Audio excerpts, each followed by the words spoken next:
Hello hi friends, welcome back to మనసావ టీవీకి అయితే స్వాగతం.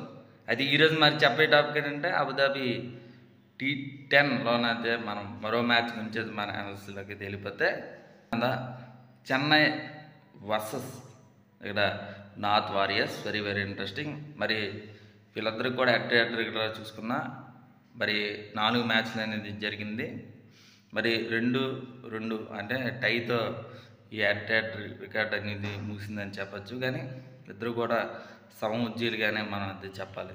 అయితే ఒకటి టాస్ ఎవరైతే గెలుస్తున్నారో వాళ్ళతో 140-150 వరకు వచ్చిందంటే చాలా కష్టంగా ఉండే ఛాన్స్ ఉంటుంది.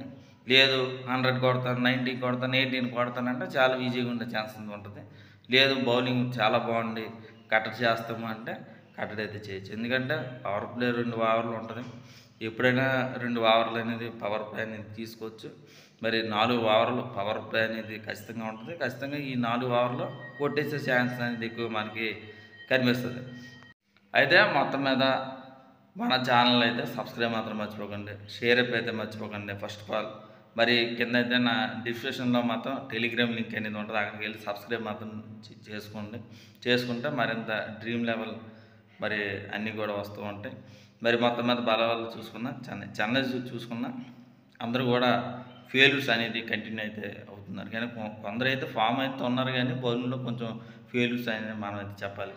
ఎందుకంటే అటు లియాన్ అయితే 68 వెరీ వెరీ అండ్ ట్యూషన్ కూడా 62 పరుగులు అనేది చేసారు. బ్రౌన్ అయితే ఫెయిల్యూర్స్ అయితే అయ్యారు. బౌలింగ్లో కూడా ఆలీ 2 వికెట్లు అనేది తీయడం జరిగింది. తుషారా కూడా 2 వికెట్లు అనేది తీయడం జరిగింది. అందరూ కూడా ఫెయిల్యూర్స్ అనేది అయ్యారు.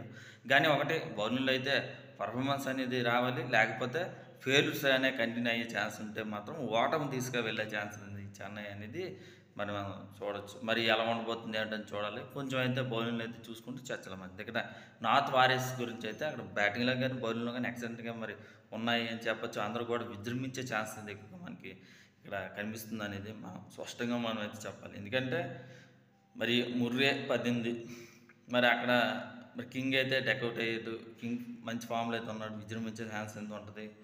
మరి ఇక్కడ చేజ్ కానీ రోతర్ఫర్డ్ కానీ వీళ్ళిద్దరు కూడా మంచి ఫామ్లో అయితే ఉన్నారా అనేది మనం చెప్పొచ్చు. West Indies players. మరి వీళ్ళిద్దరిని కూడా అవుట్ చేస్తే చాలా మంచిది. లేదు అనుకుంటే మరి గెలుపు అనేది ఈజీగా ఉండే ఛాన్స్ ఉంటుంది. మరి ఎలా ఉండబోతుంది ఏంటంటే చూడాల్సిన పరిస్థితి కూడా ఎక్కువ మనకి కనిపిస్తుంది. అయితే ఇక్కడ ఇంకోటి బౌల్ట్ కానీ మరి అయితే ఖాన్ కానీ మాలిక్ కానీ వీళ్ళందరూ కూడా మంచి, మరి ఓజా కానీ వీళ్ళందరూ కూడా మంచి ఫామ్లో అయితే ఉన్నారని చెప్పొచ్చు. 1 వికెట్లు అన్ని చెరువు వికెట్లు అన్ని తీయడం కూడా జరిగింది. అయితే ఒకటి ఇక్కడ ఏంటంటే నార్త్ వారియర్స్కి ఎక్కువగా బలం బ్యాటింగ్ అండ్ బౌలింగ్, వీళ్ళిద్దరు కూడా చాలా బలంగా ఉంటాయి. మరి ఎవరు గెలుస్తుంది ఏమిటంటే నార్త్ వారియర్సే ఎక్కువగా ఛాన్స్ ఎక్కువ మరి ఉంది అనేది నాకు అయితే అనిపిస్తుంది. మరి ఇది ఇంకా మా ఛానల్కి సబ్స్క్రైబ్ చేయకపోతే వెంటనే మరి సబ్స్క్రైబ్ మాత్రం మర్చిపోకండి, షేర్ అయిపోతుంది మర్చిపోకండి. మరి మరో వీడియోలో మళ్ళీ కలుద్దాం.